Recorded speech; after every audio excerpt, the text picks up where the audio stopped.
Yes I guess, very good evening. आप सभी का बहुत बहुत स्वागत है।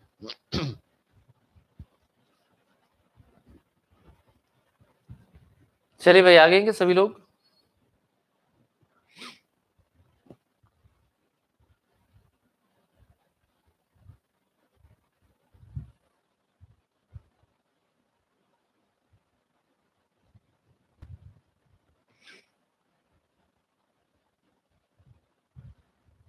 चलिए सुनिए, तो करते हैं start. Yes, very good evening. I am good, I am good. Wonderful evening. चलिए सुनिए guys, तो कल हमने पढ़ा था है ना कि आपके पास सेक्शन नंबर 11 की जो 3 चीजें होनी चाहिए। पहले आप मेजर होने चाहिए, फिर आप क्या, आप साउंड माइंड के होना चाहिए, एंड थर्ड वाला क्या है ना, आप जो है डिस्क्वालीफाइड नहीं होने चाहिए।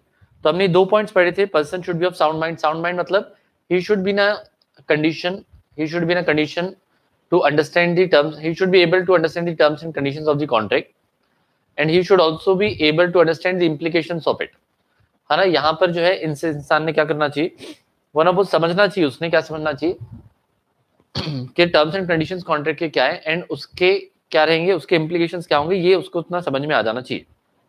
करेक्ट। और यहाँ पर 1-2 पॉइंट्स लिखे हुए थे कि जनरली जो पर्सन है साउंड माइंड का होता है, लेकिन कभी कभी अनसाउंड का होता है। तो जब अनसाउंड का होता है तब कॉन्ट्रैक्ट बनाया तो इनवैलिड रहेगा, और सिमिलरली वैसे तो अनसाउंड होता है ना बावरा होता है, कभी कभी ओके होता है, तो जब वो ठीक होता है तब उसने कॉन्ट्रैक्ट बनाया, तब वो रहेगा वैलिड। ठीक है, परफेक्ट, क्लियर। अब उसके अलावा है ना, the person should not be disqualified by law. तो कुछ कुछ लोगों को लॉ ने डिस्क्वालीफाई करके रखा है, जैसे फॉरेन एम्बेसीज हैं, है ना, सॉवरेन्स हैं, एम्बेसडर्स हैं। देन एलियन एनिमी है, मतलब जिसके साथ हमारा किसी प्रकार का वॉर चालू है। कोई कॉर्पोरेशन हो सकता है जो गवर्नमेंट ने कह रखा हो। आप एक कॉन्विक्ट हो, मतलब आपको सजा मिली थी, है ना, आपको दोषी करार दे दिया गया था, तो आप कहलाओगे कॉन्विक्ट। एंड इंसॉल्वेंट मतलब है ना, आपके जो है जेब खाली हो चुके हैं, आप दिवालिया हो गए। तो ये सब लोग क्या होते हैं, ये सब डिस्क्वालीफाइड बाय लॉ होते हैं। ठीक है। फिर हम आए थे आपके पेज नंबर 1.3.9 पर, जिसपे आपको दिया गया था आपका फ्री कॉन्सेंट क्या होता है। ठीक है, free consent means which is not caused by. तो सेक्शन नंबर 14 में बताया था। उसके पहले आपको सेक्शन नंबर 13 में बताया था कॉन्सेंट का मतलब क्या होता है। कॉन्सेंट का मतलब होता है consensus ad idem, when two parties have agreed on the same thing in the same sense. उसको आप कॉन्सेंसस कहते हैं, मतलब दोनों का सब्जेक्ट मैटर सोचने का सेम होना चाहिए। अगर दोनों अलग अलग सोच रहे हैं, हो सकता है इंसान के बारे में, हो सकता है चीज के बारे में, सब्जेक्ट मैटर के बारे में, शिप के बारे में, वगैरह वगैरह में, तो वो कॉन्ट्रैक्ट वैलिड नहीं होगा। ठीक है, परफेक्ट, क्लियर है कि नहीं। तो ये आपको दिया हुआ था सेक्शन नंबर 13 में, फिर उसी को समझाया गया था।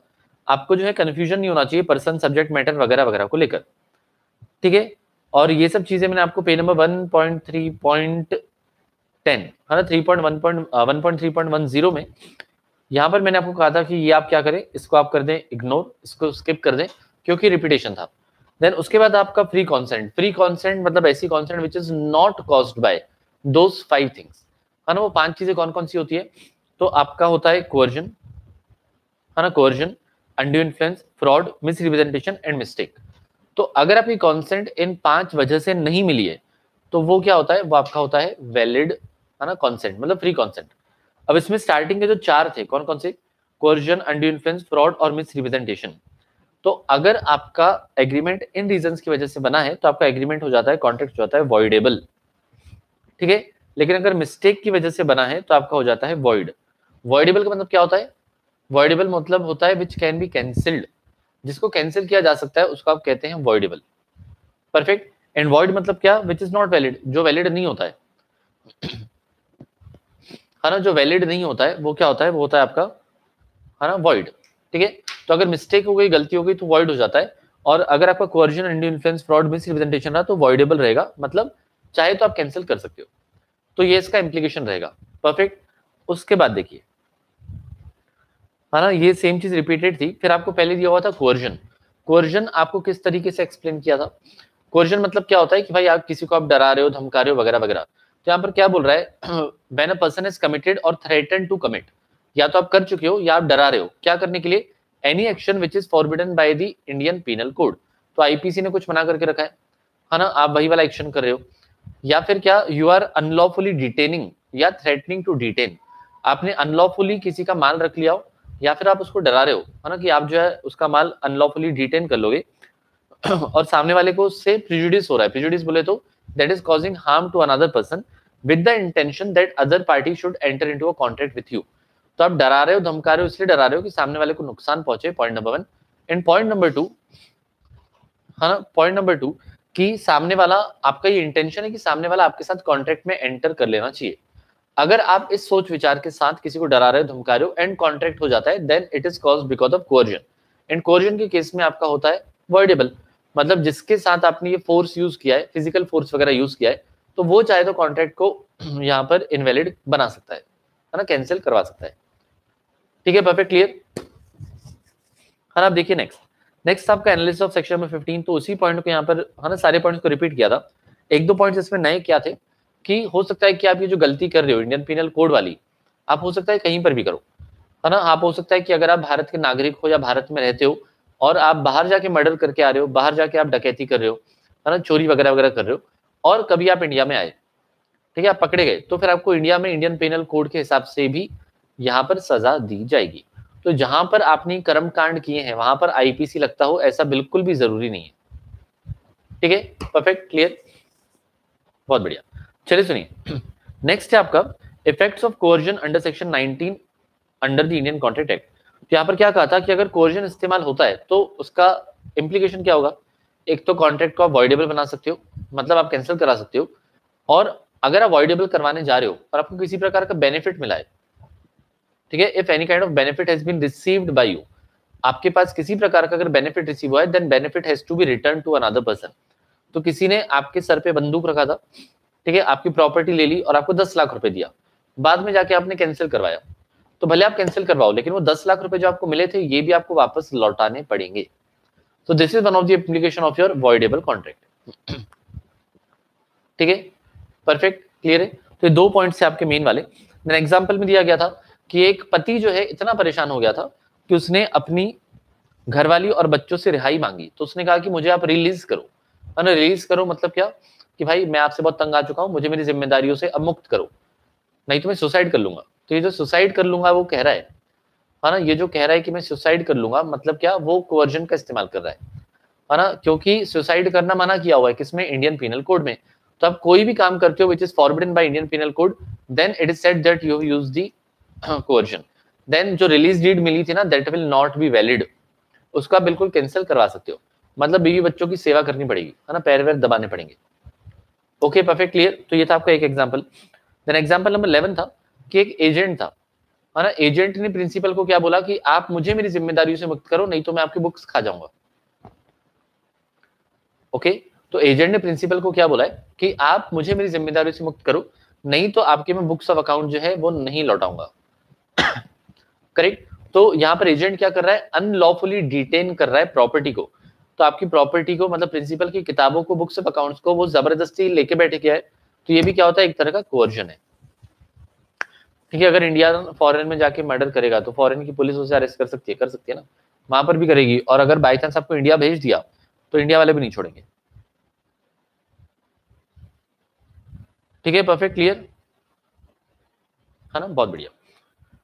तो ये होता है आपका अनलॉफुल डिटेंशन वगैरह वगैरह.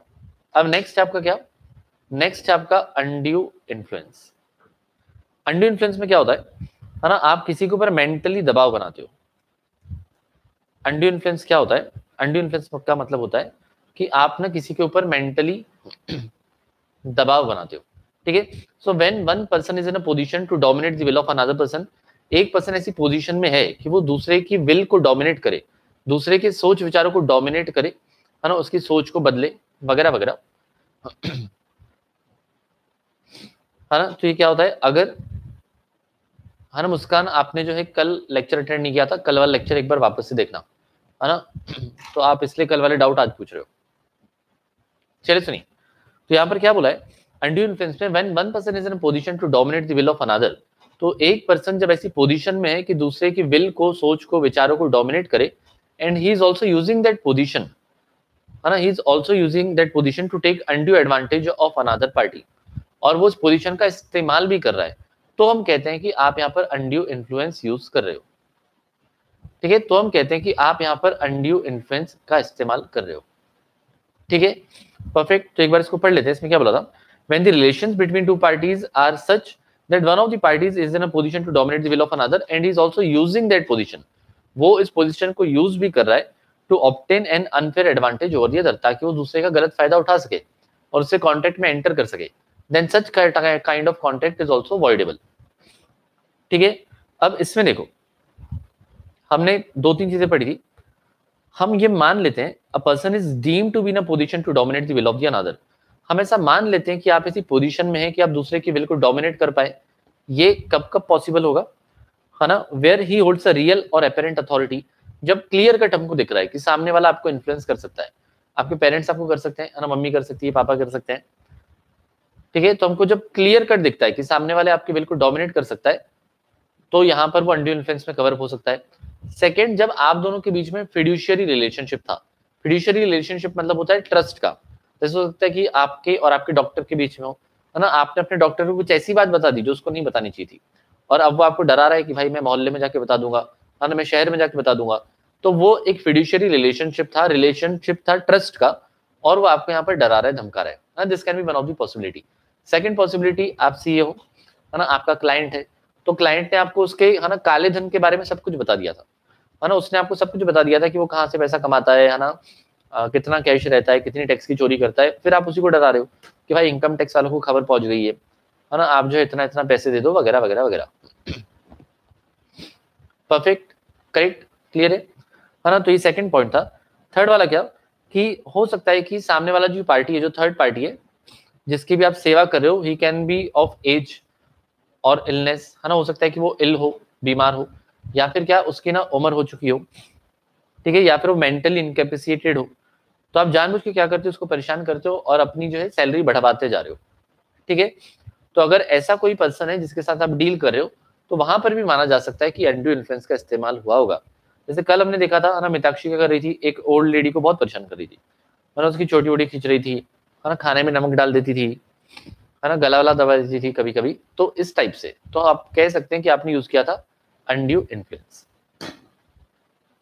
ठीक है, परफेक्ट, क्लियर है ना, है ना, बहुत बढ़िया। चलो, अब एग्जाम्पल नंबर 1, इसमें क्या बोला था, है ना, एक माइनर था और उसके पापा थे।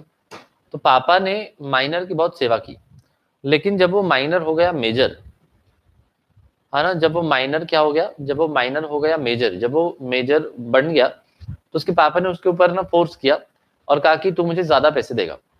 तो ये पेरेंटल इन्फ्लुएंस में किया गया था, तो यहाँ पर आपका इस्तेमाल हुआ अनड्यू इन्फ्लुएंस। ठीक है, ये एग्जाम्पल नंबर 1 था। एग्जाम्पल नंबर 2 क्या था, कि एक जो है ना इंसान है, वो है ना डिसीजेस वगैरह से सफर कर रहा था, बीमार था, या उसकी उम्र हो चुकी थी, तो उसका जो मेडिकल अटेंडेंट था, है ना, वो उससे जबरदस्ती के पैसे मांगे जा रहा था। ठीक है, जो मैंने आपको एग्जाम्पल दिया मिताक्षी वाला, तो यहाँ पर भी क्या होगा, अनड्यू इन्फ्लुएंस का इस्तेमाल हो सकता है ना। एग्जाम्पल नंबर 3 में क्या था, कि एक इंसान था ए, इसको ना बी को पैसे देने थे, तो ए जो है वो बेचारा बोझ तले दबा हुआ था पैसे के। तो और बी ने क्या किया, है ना, बी ने उसको और एक फ्रेश लोन दिया, लेकिन उसका इंटरेस्ट रेट बहुत हायर रखा, है ना, उसका इंटरेस्ट रेट जो है हमने बहुत हाई रखा था। तो भाई ए ने उसके खिलाफ केस कर दिया, बी के खिलाफ केस कर दिया, तो यहाँ पर भी अनड्यू इन्फ्लुएंस यूज हुआ है।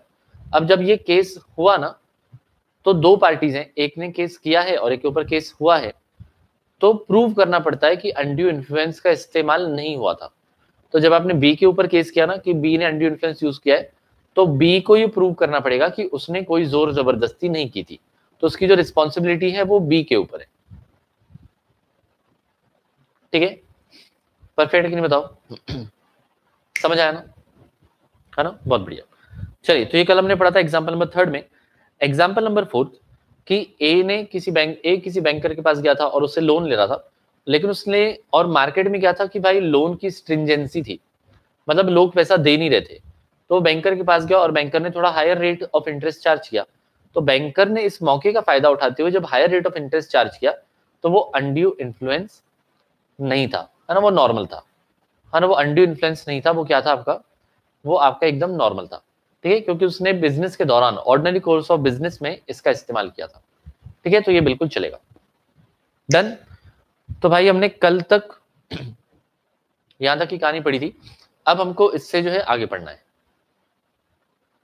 ठीक है, परफेक्ट, क्लियर, बहुत बढ़िया। चलो सुनो, तो नेक्स्ट है आपका एनालिसिस ऑफ सेक्शन नंबर 16। यहां से हम स्टार्ट करें, है ना। और अब मैं आपके फालतू के कमेंट्स ऑफ कोर्स नहीं देख पाऊंगा।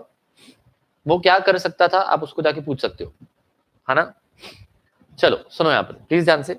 अब यहाँ पर आपके दिया हुआ है क्या, एनालिसिस ऑफ सेक्शन नंबर 16। तो सेक्शन नंबर 16 आपने कौन सा पढ़ा अभी, अनड्यू इन्फ्लुएंस का, सही बात है ना। अब देखो यहाँ पर बोल रहा है essential ingredients under this provision are, तो मोर और लेस, है ना, बातें वही है लेकिन आपको काफी डिटेल में बताई गई है, तो कृपया करके बहुत ध्यान से सुनना, है ना। कुछ कुछ आपको नए नए एग्जाम्पल्स मिलेंगे। सुनो, the essential ingredients under this provision are, पहला, है ना, पहला क्या होना चाहिए, पार्टीज के बीच में ना संबंध होने चाहिए। पार्टीज के बीच में क्या होना चाहिए, पार्टीज के बीच में रिलेशन होना चाहिए, है ना। कैसा रिलेशन होना चाहिए, है ना, नियर रिलेशन होना चाहिए। पार्टीज के बीच में ना नियर रिलेशन होना चाहिए। अब रियल रिलेशन का मतलब ये नहीं कि भाई आपका रिलेटिव ही होना चाहिए, कोई भी हो चलेगा, लेकिन एक दूसरे के ऊपर हो सकते हैं कि वो डिपेंडेंट है ना, या फिर भरोसा बना हुआ है वगैरह वगैरह, है ना। तो इस प्रकार से, इस प्रकार का आपका नियर रिलेशनशिप होना चाहिए कि वो आपके ऊपर जो है ना, जो आपके ऊपर क्या करे, है ना, दबाव बना सके। ठीक है, पॉइंट नंबर 1।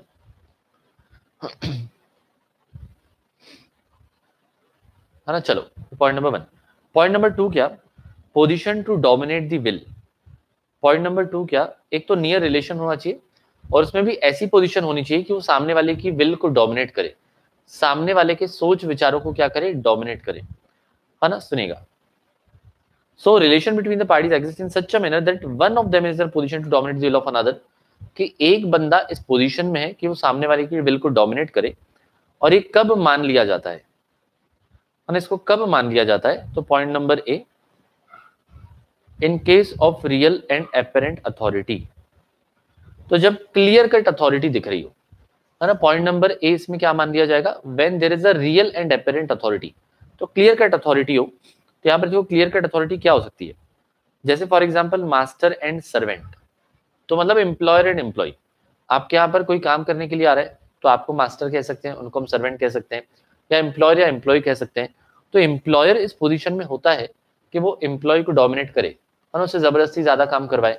अब देखो, जब आप सीए इंटर क्लियर कर जाओगे तो आप जाके आर्टिकलशिप करोगे, तो जहां पर आप आर्टिकलशिप करोगे ना, तो आपका प्रिंसिपल जो होगा, हो सकता है कि वो आपको 12-12 घंटे काम करा रहा है, 14-14 घंटे काम करवा रहा है ना। जब आप उसको कह रहे हो कि ट्रांसफर दे, है ना, दूसरी फर्म में जाना है, तो आपको ट्रांसफर भी नहीं दे रहा है, तो बिल्कुल वो इस पोजीशन में होता है कि आपके ऊपर अनड्यू इन्फ्लुएंस करे, मतलब आपके ऊपर दबाव डाले। ठीक है, तो मास्टर सर्वेंट हो सकता है ना, फादर और सन हो सकता है। डॉक्टर एंड पेशेंट यहां पर मत लिखना, है ना। डॉक्टर एंड पेशेंट को आपने फिड्यूशियरी रिलेशनशिप में लिखना। डॉक्टर एंड पेशेंट को आप फिड्यूशियरी मतलब ट्रस्ट वाले रिलेशनशिप में लिखना, है ना, तो भी चलेगा। तो देखिए, तो पहले यहां पर क्या बोला है, अच्छा एक चीज को आप एक से ज्यादा जगह पर भी लिख सकते हो, हाँ? आप एक एग्जाम्पल एक से ज्यादा पॉइंट्स में भी लिख सकते हो, कोई दिक्कत वाली बात नहीं। तो सुनिए, एग्जाम्पल में क्या बोला है, अब father by reason of authority over the son can dominate the will of the son, है ना। फादर जो है उनके पास अथॉरिटी ऐसी है कि आपको 2 चमाट मारेंगे तो आप जो को है आपको काम करना ही पड़ेगा। ठीक है, परफेक्ट क्लियर, है ना। तो ये आपका हुआ पहला point, real and apparent authority. Real and apparent मतलब clear cut authority. Sir without transfer के लीव नहीं कर सकते क्या, हम नहीं कर सकते, है ना, बहुत दिक्कत जाती है, कर ही नहीं सकते, है ना, आपको ट्रांसफर लेना ही पड़ेगा। तो प्रिंसिपल के हाथ पैर जोड़ने पड़ेंगे, है ना, उसके पैर दबाने पड़ेंगे, तेल मालिश करनी पड़ेगी, तब जाके वो मानते हैं कि हाँ भाई छोड़ के जाओ, ऐसा। ठीक है, क्योंकि उनको इतना सस्ता लेबर नहीं मिलता है ना, 2-3-4 हजार का आपको सस्ता लेबर और कहाँ मिलेगा। ठीक है, समझ आया, this is your point number 1। So this is your real and apparent authority. तो क्लियर कट अथॉरिटी हमको दिख रही है कि वो डोमिनेट कर सकता है, तो फादर सन को डोमिनेट कर सकता है ना, मास्टर सर्वेंट को कर सकता है। ठीक है, चलिए then point number 2। Point number 2 है आपका फिड्यूशियरी रिलेशनशिप। फिड्यूशियरी मतलब होता है ट्रस्ट का, फिड्यूशियरी मतलब होता है ट्रस्ट का। So where the relation of trust and confidence exist between the parties to a contract, तब 2 पार्टीज के बीच में रिलेशनशिप ऑफ ट्रस्ट या कॉन्फिडेंस होता है, तब वो फिड्यूशियरी रिलेशनशिप में आता है। अब यहाँ पर फादर सन यहाँ भी लिखा हुआ है, फादर सन ऊपर भी लिखा हुआ है, तो अब फादर सन को ऊपर ही लिखना। ठीक है, फादर सन में क्लियर कट अथॉरिटी है ना, फादर और सन में क्लियर कट अथॉरिटी है। निशा के लिए समझ नहीं आया, ऐसा क्या था बेटा जो समझ में नहीं आया, है ना, ऐसा तो इसमें कुछ पॉइंट ही नहीं है जो समझ में ना आए, अगर आप सुन रहे हो तो। ठीक है, नहीं सुन रहे हो तो नहीं समझ में आएगा, है ना। आप थोड़ा सा पीछे जाओ और है ना आप देखो वापस से पॉइंट आपको समझेगा। नेक्स्ट है आपका फिड्यूशियरी रिलेशनशिप। फिड्यूशियरी रिलेशनशिप का मतलब होता है ट्रस्ट का रिलेशनशिप, करेक्ट। अब फादर एंड सन वाला तो ऊपर ही लिखना आप, ठीक है, वहां पर क्लियर कट अपने को रियल एंड अपेरेंट अथॉरिटी दिखती है। यहाँ पर आप क्या लिखना, आप सॉलिसिटर एंड क्लाइंट लिखना, ठीक है। आपका वकील, आपका लॉयर जो है ना, लॉयर हो सकता है या आपका कंसल्टेंट हो सकता है ना, एंड आप क्लाइंट हो। तो अपने लॉयर को जाके बता दिया था कि हाँ भाई मैंने मर्डर किया था, है ना, या फिर आपने बोला था कि हाँ भाई लोग सड़क किनारे सो रहे थे, मैंने गाड़ी चढ़ा दी थी, तो आपने से लॉयर को बोला, तो कल जाके आपको ब्लैकमेल कर सकता है ना, आपके ऊपर वो दबाव डाल सकता है। नेक्स्ट क्या, हस्बैंड एंड वाइफ का भी हो सकता है। हस्बैंड एंड वाइफ का जो संबंध होता है वो भी कैसा होता है, वो भी होता है ट्रस्ट का। तो हस्बैंड वाइफ को भी डोमिनेट कर सकता है और वाइफ हस्बैंड को भी कर सकती है। ज्यादा तो वाइफ ही करती है, लेकिन हाँ दोनों के पास पावर है ना, दोनों के पास पावर है। या क्रेडिटर डेटर भी हो सकता है, ठीक है, जिससे आपने उधार में लिया हो तो क्रेडिटर भी आपके ऊपर बिल्कुल दबाव डाल सकता है, ठीक है। परफेक्ट, समझ आए कि नहीं समझ आया, है ना। अब देखो, अब हस्बैंड वाइफ में होता है ना, जब शादी के टाइम पे रस्म होती है ना, शादी के टाइम पे कुछ कुछ रस्म होती है ना, हमारे यहाँ तो ऐसी रस्म होती है कुछ तो, है ना, एक बड़ा सा थाल रखा जाता है, ठीक है, उसमें ना जो है ना दूध भरा जाता है और उसमें ना अंगूठियां डाली जाती है, एक शायद अंगूठी डाली जाती है, तो लड़के और लड़की को ढूंढनी होती है, ऐसा कुछ तो होता है, ठीक है। या फिर लड़का और लड़की दुल्हा दुल्हन जो है ना इसमें पैर डालते हैं और उसके थ्रू कुछ तो करते हैं, है ना, हर रिंग वाली। तो कपड़े फाड़ने वाली भी होती है, कपड़े फाड़ने वाली भी होती है, जब वो है ना वो तेल वाली रस्म होती है ना उसमें होता है। तो इसमें जिसका पैर सामने वाले के ऊपर आया है ना वो डोमिनेट करता है, ऐसा माना जाता है। तो दोनों के घर वाले जो है वो है ना इंकरेज करते हैं ना, तुम पैर ऊपर रखना, तुम पैर ऊपर रखना, ऐसे होता है। तो भाई जिसका पैर ऊपर है वो फिर अनडू इन्फ्लुएंस करेगा, करेक्ट परफेक्ट, है ना। कीड़े वाला बच्चा कौन है ये, है ना, कीड़े वाला बच्चा कौन रखा है नाम, सॉरी। निशागिरी सी अपने क्लाइंट को भी कर सकता है, हाँ हाँ निशा कर सकता है, कल अपन ने पढ़ा था ये, ठीक है। देवशी कह रही हाथ डालते पैर नहीं, पर नहीं पैर वाली भी होती है, हाँ जिसका पैर ऊपर रहा है ना वो डोमिनेट करेगा। प्रति कह रहा आप कब परफॉर्म करोगे, आपको कमीशन मिल रही है क्या मेरे करने से, है ना। चलिए सुनिए, डन यहाँ तक परफेक्ट, है ना। बालक बालिकाएं कम क्यों है आज, है ना, बालक बालिकाएं कम क्यों है आज, सैटरडे फीवर है क्या, है ना, शनिवार मना रहे हैं क्या।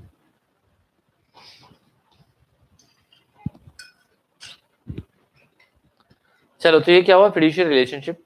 अब एग्जांपल देखो, एक सॉलिसिटर जो होता है, सॉलिसिटर मतलब होता है कंसल्टेंट, सॉलिसिटर का मतलब होता है consultant, can dominate the will of his client.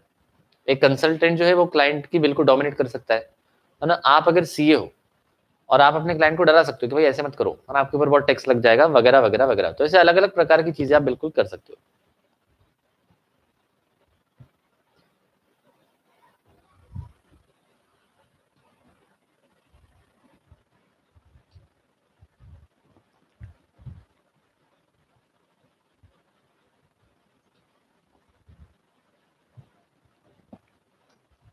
Clear. एक ट्रस्टी जो होता है ना, ट्रस्टी वो भी बेनिफिशियरी को यहाँ पर डोमिनेट कर सकता है। ट्रस्टी मतलब कौन, जो ट्रस्ट संभालता है ना, ट्रस्टी मतलब कौन, जो ट्रस्ट संभालता है, करेक्ट। टीचर स्टूडेंट भी हो सकता है ना, नीचे लिखा हुआ है बताता हूँ, है ना, टीचर स्टूडेंट भी हो सकता है। ट्रस्टी कौन होता है, जैसे यहाँ पर है ना, जैसे हमने यहाँ पर क्या किया था, लपूट महाविद्यालय ट्रस्ट बनाया था, है ना, हमने क्या किया था, हमने लपूट महाविद्यालय ट्रस्ट बनाया था, और वहां पर हमने कुछ ट्रस्टीज को बिठाया था, कुछ हमने लोगों को बिठाया था, और हमने बोला था कि ये स्कूल चलाओ। तो उनके यहाँ पर जो भी बच्चे आते हैं ना, जो भी बालक बालिकाएं आते हैं, है ना, वो उनको डराते धमकाते हैं, है ना। स्कूल की टाई जो है महंगी महंगी बेचते हैं, है ना। स्कूल का जो आपको बेल्ट दिया जाता है ना, या फिर जो आप बैच लगाते हो, तो ये सब चीजें जो है उनको जानबूझ के बोलते थे कि नहीं आपको खरीदना ही पड़ेगा, या बहुत महंगा खरीदना पड़ेगा, हर महीने में 2-2 बार खरीदना पड़ेगा, या हर एक महीने में कम से कम एक बार खरीदना पड़ेगा। तो ट्रस्टी भी यहाँ पर जो है वो विल को डोमिनेट कर सकता है।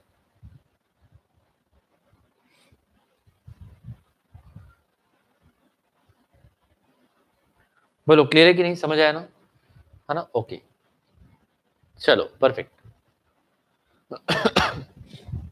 नेक्स्ट देखो एग्जांपल नंबर 18। अब यहाँ पर क्या बोला है, एक स्पिरिचुअल गुरु थे, और एक स्पिरिचुअल गुरु थे, ही इंड्यूस्ड हिज डिवोटी, तो उन्होंने अपने डिवोटी को, मतलब जो शिष्य थे उनको उन्होंने क्या किया, है ना, अपने वश में कर लिया, मतलब उनको मनाया, to gift him the whole property in return of a promise of salvation of the devotee. तो उन्होंने क्या कहा, अपने डिवोटी को, अपने शिष्य को, अपने भक्त को क्या कहा कि आपके पास जो भी प्रॉपर्टी है वो आप मेरे नाम कर दो और आपको मोक्ष की प्राप्ति होगी, है ना, निर्वाण अचीव होगा आपको, है ना, आप जो है ना, इस धरती पर पृथ्वी पर वापस से नहीं आएंगे। ठीक है, परफेक्ट। तो ऐसा हुआ, है ना, तो स्पिरिचुअल गुरु ने डराया धमकाया होगा या जो भी कराया होगा और प्रॉपर्टी उनसे ले ली। तो यहाँ पर स्पिरिचुअल गुरु जो है वो भी क्या है, he is in a position to dominate the will of another, है ना, बिल्कुल इस पोजीशन में है कि आपकी वो विल को डोमिनेट करे। और यहाँ पर अगर शिष्य की कल जाके आंखें खुल जाती है तो बिल्कुल जाके वहां पर ये कोर्ट में कह सकता है कि मेरे ऊपर दबाव डाला गया था। ठीक है, परफेक्ट, है ना, बहुत बढ़िया। चलिए, so held the consent of the devotee was given under undue influence, तो ऐसा, है ना, ऐसा माना गया था कि अनड्यू इन्फ्लुएंस जो है यहाँ पर इस्तेमाल किया गया था। Here the relationship was fiduciary, trust का था between guru and devotee, and guru was in a position to dominate the will of the devotee, and guru उस पोजीशन में थे कि सामने वाले की विल को डोमिनेट करें। ठीक है, परफेक्ट, बोलो हाँ या ना। एग्जाम्पल नंबर 17 क्या था कि एक कंसल्टेंट, एक सीए अपने क्लाइंट को डोमिनेट कर सकता है ना, जो मंदिर वगैरह का ट्रस्टी होता है ना, मंदिर का ट्रस्टी या फिर स्कूल का ट्रस्टी, वो भी किसी को डोमिनेट कर सकता है। ठीक है, इतना ही तो था। Perfect, clear, easy. चलिए, तो ये पॉइंट नंबर 2 था। हम क्या पढ़ रहे हैं, हम पढ़ रहे हैं position to dominate the will, है ना। जब पोजीशन हमको क्लियर कट समझ में आ रहा है तो इसमें पहला लिखा हुआ था रियल एंड अपेरेंट अथॉरिटी, मतलब क्लियर कट अथॉरिटी थी। सेकंड क्या था आपका, फिड्यूशियरी रिलेशनशिप, मतलब ट्रस्ट का रिलेशनशिप। थर्ड वाला मेंटल डिस्ट्रेस, तो अगर आप किसी ऐसे इंसान के साथ कॉन्ट्रैक्ट करते हो जो मेंटल डिस्ट्रेस में है, मतलब दिमागी हालत जिसकी ठीक नहीं है, दिमागी संतुलन जिसका ठीक नहीं है, तो वहां पर एक प्रिजम्पशन रहता है, अजम्पशन रहता है कि अनड्यू इन्फ्लुएंस का इस्तेमाल हो सकता है ना। यहाँ पर बिल्कुल, है ना, यहाँ पर बिल्कुल जो है आप कह सकते हैं कि अनड्यू इन्फ्लुएंस का इस्तेमाल हुआ था, आप बिल्कुल ऐसा कह सकते हैं, एक अजम्पशन रहता है ना। जब मेंटल कैपेसिटी किसी पर्सन की क्या हो, टेम्पररीली या फिर परमानेंटली अफेक्टेड हो by the reason of mentally और बॉडी डिस्ट्रेस, इलनेस और ओल्ड एज। ठीक है, तो हो सकता है कल जाके आप बावरे हो जाओ, तो कल जाके अगर आप बावरे हो जाओ और आपके साथ कोई कॉन्ट्रैक्ट कर रहा है तो वहां पर हम कह सकते हैं कि अनड्यू इन्फ्लुएंस का इस्तेमाल हुआ है, क्योंकि आपकी दिमागी हालत ठीक नहीं थी इस वजह से। Perfect, clear. अब देखो नेक्स्ट, नेक्स्ट है a doctor is deemed to be in a position to dominate the will of his patient, है ना, इनफीबल्ड बाय प्रोट्रैक्टेड इलनेस। तो भाई जो बहुत टाइम से बीमार है ना, सफर कर रहा है, तो डॉक्टर, ऐसा माना जाएगा कि डॉक्टर जो है वो सामने वाले की विल को क्या कर सकता है, डोमिनेट कर सकता है। ठीक है, ये भी क्लियर है। चलिए देखेंगे नेक्स्ट। नेक्स्ट है आपका अनकॉन्शनेबल बार्गेन्स। नेक्स्ट है आपका अनकॉन्शनेबल बार्गेन्स। तो ये अनकॉन्शनेबल बार्गेन क्या होता है कि आपने जो भी एग्रीमेंट या टर्म्स एंड कंडीशंस रखे थे, है ना, वो रीजनेबल नहीं थे, काफी अनरीजनेबल थे, अनफेयर थे, तो उसको आप कहते हैं अनकॉन्शनेबल बार्गेन, है ना। सुनिए, तो यहाँ पर क्या बोला है, when one of the parties to a contract is in a position to dominate the will of the another and the contract is apparently unconscionable, that is unfair। तो हमको क्लियर कट देख के समझ में आ रहा है, क्या देख के समझ में आ रहा है ना, राइटिंग प्रैक्टिस का बेटा जब भी होगा मैं ग्रुप पे डाल दूंगा, थोड़े दिन आपको होल्ड करना पड़ेगा। ठीक है, अभी प्लीज यहाँ पर फोकस करो। तो यहाँ पर क्या बोला है, when one party is in a position to, है ना, dominate the will of another, तो अगर वो अनफेयर इस्तेमाल, मतलब अनफेयर है, हमको क्लियर कट देख के समझ रहा है। ठीक है, it is presumed by the law that consent must have been obtained by undue influence, तो ऐसा लॉ मान लेता है कि यहाँ पर अनड्यू इन्फ्लुएंस का इस्तेमाल किया गया होगा। Unconscionable bargains are witness mostly in money lending transactions, तो जनरली जो मनी लेंडिंग ट्रांजेक्शंस होते हैं ना, उसमें अनकॉन्शनेबल बार्गेन होते हैं, मतलब अनड्यू एडवांटेज होता है। ठीक है, कई लोग क्या करते हैं कि अगर उन्होंने आपको 100 रुपए उधार दिए हुए हैं, है ना, अगर उन्होंने आपको 100 रुपए उधार दिए हुए हैं तो महीने का 10 रुपए लेते हैं, है ना। अगर आपको किसी ने सपोज 100 रुपए का लोन दिया हुआ है तो आपसे वो इंटरेस्ट 10 रुपए पर महीने का लेता है, तो बहुत ज्यादा नहीं हो गया, है ना। 10% पर मंथ, मतलब 120% पर एनम, साल भर का 120%, कहने का मतलब कि अगर आपने किसी से 1 लाख रुपए का लोन लिया हुआ है तो साल के एंड तक 2,20,000 देना पड़ेगा, है ना। अगर इतना इतना रिटर्न इंसान कमा रहा है ना, तो शेयर मार्केट को ताला लगा देना चाहिए, है ना, है कि नहीं। अगर इतना इतना पैसा इंसान कमा रहा है तो भाई शेयर मार्केट को ताला लगा देना चाहिए। बैंक कितना रिटर्न देता है ना। बैंक में जाके अगर आप पैसा रखो तो वो आपको 1 लाख रुपए का साल भर में 1,05,000 देगा, मतलब मात्र 5% का रिटर्न देगा। अगर आप अच्छे शेयर में भी डालते हो तो आपको 20 से 30% का रिटर्न आ सकता है ना। अच्छे शेयर में 20 से 30% आ सकता है, वो भी अच्छा ग्रो हुआ तो। और यहाँ पर देखो है ना, यहाँ पर देखो, यहाँ पर क्या हो रहा है, यहाँ महीने का 10% है ना। आपके यहाँ पर 3% चलता होगा, हमारे तो 10 भी चलता है। लेना है क्या बताओ, है ना। चलो, तो यहाँ पर क्या बोला है ना, 10% पर मंथ, तो मतलब 120%। तो जनरली ऐसा होता भी है, अब लोग मजबूरी में लेते हैं, क्या करेंगे, है ना। ये बहुत बड़ा अनऑर्गेनाइज सेक्टर है ना, ये बहुत बड़ा अनऑर्गेनाइज सेक्टर है, और यहाँ पर क्या ही कर सकते हैं, आप कुछ नहीं कर सकते, है ना। गोयम कह रहे मेरे दोस्त के पापा यही करते हैं, अरे बहुत बढ़िया काम है ना। देखो एग्जाम्पल, लेकिन रिकवरी करते भी आनी चाहिए।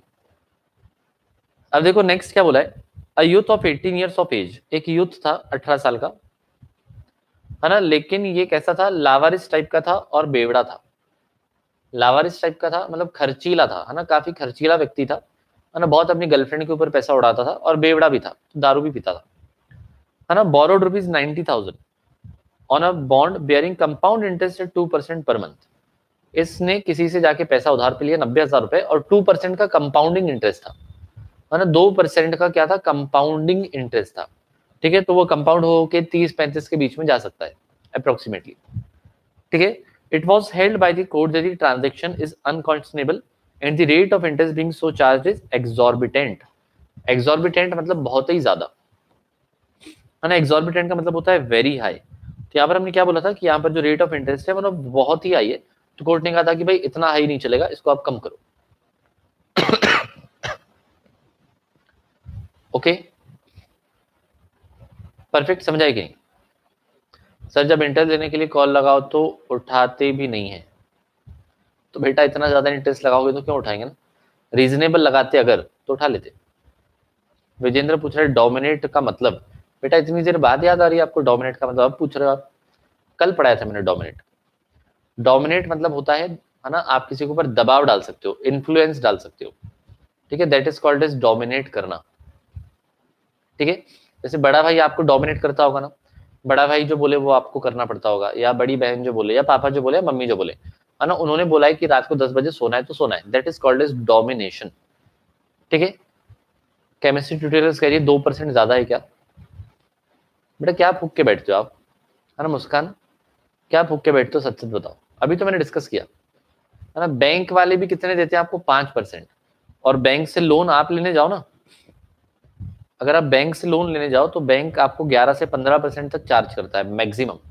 ठीक है, और यहाँ पर तो कितना कर रहा है, 2%, मतलब साल भर का कितना हो गया, 24%, और कंपाउंड करने के बाद तो 28-30 आ जाएगा, तो बहुत हो जाता है मुस्कान, है ना, बहुत हो जाता है।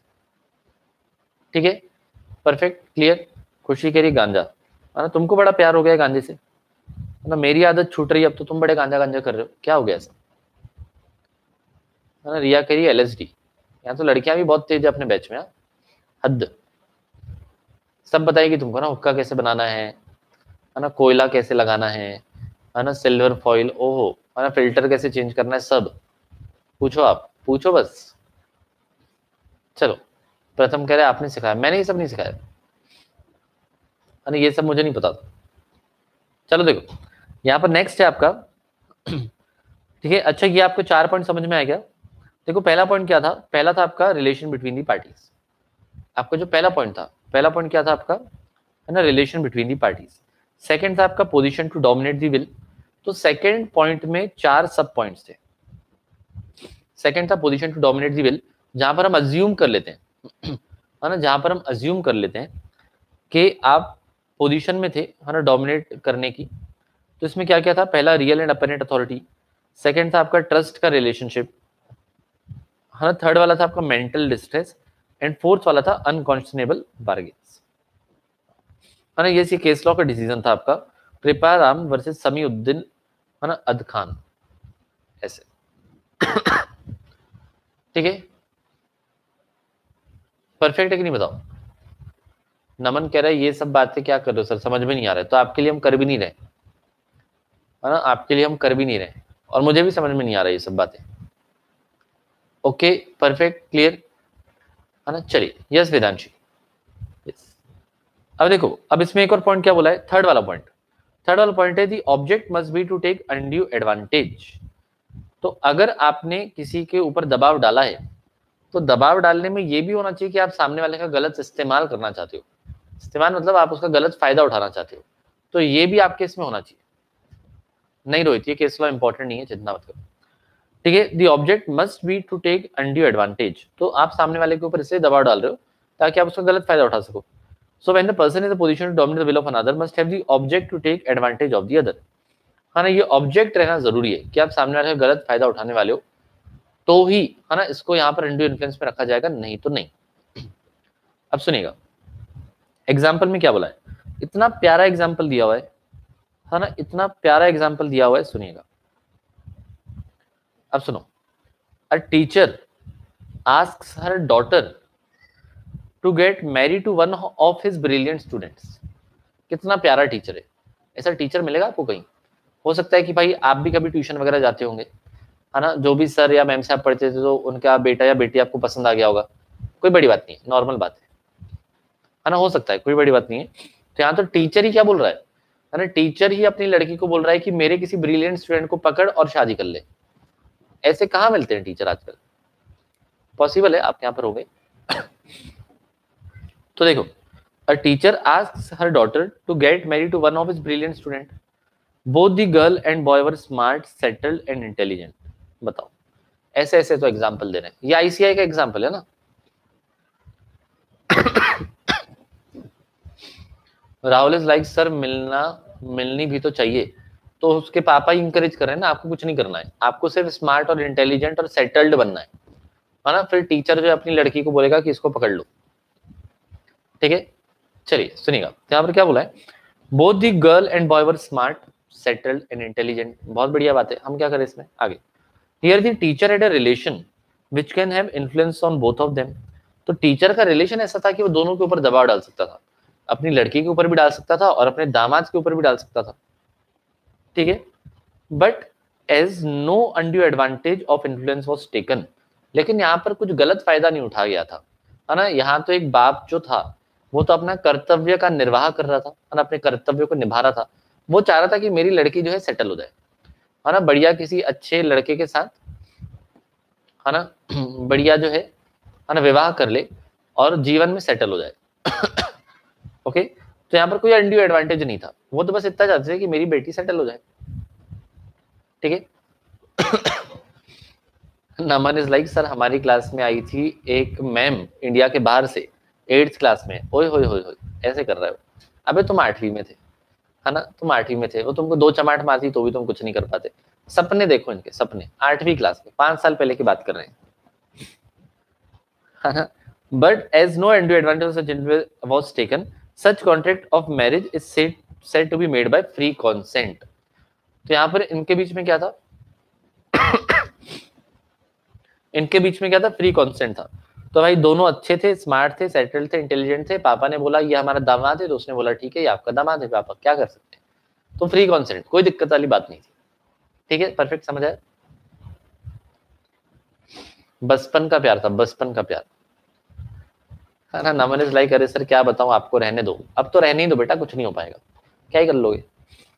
देखो नेक्स्ट, समझ आया, ये हुआ आपका एग्जाम्पल नंबर 21। अब देखो burden of proof, point number 4। Burden of proof किसके ऊपर होता है, who is in a position to dominate the will, है ना। प्रूव किसको करना पड़ेगा, प्रूव किसको करना पड़ेगा, है ना। कनिका इज लाइक मेरी ट्यूशन वाली दी का एक्स था उनका स्कूल का स्टूडेंट, मेरी ट्यूशन वाली दी जो थी उनका एक्स जो था वो स्कूल का स्टूडेंट था, मतलब स्टूडेंट को पटाया था, इन शॉर्ट ऐसा कहना चाह रहे हो। अब दीदी की इच्छा, आपको क्या करना है ना, उनकी लाइफ जो करना है करने दो। क्या सर आप भी कैसे कैसे एग्जाम्पल समझाते हो, अब जो मॉड्यूल में है मैं तो वही समझाया, मैंने खुद से बोला क्या, ये आईसीआई ने लिख के दिया है, आईसीआई का ये नया एडिशन है, तो जो लिखा है वो तो बताना पड़ेगा ना मुझे, है ना। देखो चलो सुनो, राहुल कह रहा है क्या दीदी थी, ये अब लड़के सोच रहे हैं काश हम उस दीदी के पास पढ़ रहे होते, है ना। ये लड़के यहाँ पर अब सोच रहे हैं काश, है ना, हमारे पास वो दीदी होती तो आज हम यहाँ ना बैठे होते। सुनो, तो यहाँ पर आपका बर्डन ऑफ प्रूफ, तो भाई किसको प्रूव करना पड़ेगा, जो इस पोजीशन में है कि सामने वाले को डोमिनेट करे, ठीक है, उसको प्रूव करना पड़ता है कि नहीं नहीं नहीं नहीं मैंने कुछ नहीं किया था, ठीक है। अगर आपने किसी के ऊपर इल्जाम लगा दिया कि भाई उसने, है ना, मेरे ऊपर जो है अनड्यू इन्फ्लुएंस का इस्तेमाल किया है, तो वो उसको प्रूव करना पड़ेगा, है ना, उसको प्रूव करना पड़ेगा कि नहीं नहीं भाई मैंने कुछ नहीं किया था। समझ आया? Perfect. So the burden of proving the absence of the use of the dominant position to obtain the unfair advantage will lie on the party who is in a position to dominate the will of another। जो ऐसी position में है उसी को prove करना पड़ेगा। So simple, ठीक है। चलिए अब देखिए नेक्स्ट, है ना, अब देखिए नेक्स्ट, सुनिएगा। नेक्स्ट है आपका power to set aside contract by undue influence. Undue influence में एक पावर दिया गया है ना, अगर कोई भी सर, अगर कोई भी, अगर एक तो वी मत लिखा करो, बी लिखा करो। वी का होता है ना, कोई भी होता है, कोई भी होता है क्या, कोई भी अगर एक्चुअली अनड्यू इन्फ्लुएंस जो हुआ है उसको ये प्रूव कर दिया गया कि अनड्यू इन्फ्लुएंस नहीं हुआ है तो कॉन्ट्रैक्ट वैलिड हो जाएगा। बिल्कुल सही बात। आदित्य क्या फरमाया आपने, है ना, क्या फरमाया है आपने, एकदम जोरदार, है ना, परफेक्ट, क्लियर, है ना, बहुत बढ़िया। तो यहाँ पर क्या कह रहा है ये, है ना, कि उसने प्रूव कर दिया कि मैंने कुछ नहीं किया था तो वैलिड होगा, सीधी बात, सो सिंपल। ओके चलिए अब देखो नेक्स्ट, अब देखो नेक्स्ट आगे देखिए, power to set aside contract induced by undue influence. तो अगर अनड्यू इन्फ्लुएंस के कारण कॉन्ट्रैक्ट होता है ना, तो कोर्ट के पास पावर होता है कि कॉन्ट्रैक्ट को सेट असाइड करे। सेट असाइड करे मतलब साइड में रख दे, है ना, मतलब उसको कैंसिल कर दे, तो मोर और लेस मतलब वही है। So when consent is caused by undue influence, the agreement is a contract voidable at the option of the party whose consent was so caused। यहाँ पर आपका कॉन्ट्रैक्ट जो है वो आपका voidable हो जाता है ना, कॉन्ट्रैक्ट जो है आपका हो जाता है voidable।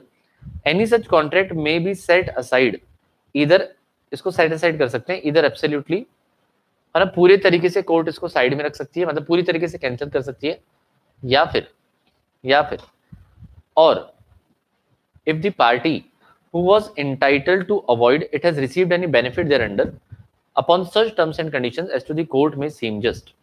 तो ये क्या कह सकते हैं, और if the party who was entitled to avoid has received any benefit वगैरह वगैरह upon such terms and conditions as the court may seem just। seem just मतलब seem justified, है ना, seem just मतलब seem justified। तो यहाँ पर इन लाइनों में इन्होंने क्या कहा है, इस पंक्तियों में कवि क्या कहना चाहता है, तो इन पंक्तियों में कवि कहना चाहता है कि आपके कॉन्ट्रैक्ट को सेट असाइड किया जा सकता है या तो पूरी तरीके से, या फिर हो सकता है कि आधा अधूरा सेट असाइड करे, मतलब हो सकता है कि कोर्ट जो है उसको, है ना, इन्फोर्स भी करवाए, ठीक है, लेकिन आपको हो सकता है कि वो ज्यादा पैसे दिलवाए। अगर आपको कम पैसे मिले थे तो अगर आपकी इच्छा हो तो आप कोर्ट को कह सकते हो कि वैसे तो अनड्यू इन्फ्लुएंस था, लेकिन अगर आप ज्यादा पैसे दिला दो तो हम ये कॉन्ट्रैक्ट करने के लिए तैयार हैं, है ना, हमें ये रिश्ता मंजूर है। तो ऐसा भी आप कर सकते हैं, है ना, ऐसा भी आप कर सकते हैं, ठीक है। तो कोर्ट के ऊपर डिपेंड करेगा, कोर्ट जो है पूरी तरीके से साइड में भी रख सकती है, या फिर क्या टर्म्स एंड कंडीशंस भी वो डिसाइड कर सकती है। हम किसकी बात कर रहे हैं, अनड्यू इन्फ्लुएंस की। तो अनड्यू इन्फ्लुएंस वाले कॉन्ट्रैक्ट को, है ना, यहाँ पर फॉलो करवाना है कि नहीं, ये कोर्ट के ऊपर कुछ हद तक डिपेंड करेगा, ठीक है। परफेक्ट बोलो हाँ या ना, क्लियर एकदम, बहुत बढ़िया। अब देखो एग्जाम्पल नंबर 1 में क्या लिखा हुआ है ना, एग्जाम्पल नंबर 1 में क्या लिखा हुआ है, प्लीज बहुत ध्यान सुनिएगा। अब money lender advance ₹1 lakh to B. एक मनी लेंडर था जिसने 1 लाख रुपए किसी फार्मर को दिया हुआ था, एंड अनड्यू इन्फ्लुएंस का इस्तेमाल करते हुए उसने बी से एक बॉन्ड साइन करवा लिया 2 लाख रुपए का। तो ए ने यहाँ पर जो है 1 लाख रुपए किसी को लोन दिया था और उसको दबाव में डाल के उससे एक बॉन्ड साइन करवा लिया 2 लाख रुपए का, तो सीधे डबल अमाउंट, है ना, with interest of 6% per month. 6% per month का इंटरेस्ट ये लेना चाह रहा है, मतलब साल भर का 72%। ओके, तो इन्होंने क्या बोला है कि एक मनी लेंडर था, उसने एग्रीकल्चरलिस्ट के ऊपर दबाव डाला और उसे डबल पैसा लेने का उसने बॉन्ड साइन करवा लिया, है ना, कॉन्ट्रैक्ट में लिखवा लिया कि वो आपको 2 लाख रुपए देगा और 6% प्रति एनम के हिसाब से आप इंटरेस्ट भी चार्ज कर रहे हो।